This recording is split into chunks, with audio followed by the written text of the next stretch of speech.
Pasukan Rusia dari Brigade Senapan Bermotor terpisah ke 128, Korps Angkatan Darat ke-44, melakukan operasi sukses untuk menetralisir militan angkatan bersenjata Ukraina di sebuah ruang bawah tanah di pinggiran barat pemukiman Popovka, wilayah Belgorod.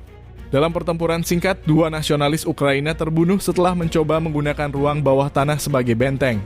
Informasi ini diperoleh dari sumber di Telegram Militer News.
Download Tribun X sekarang, menghadirkan lokal menjadi Indonesia.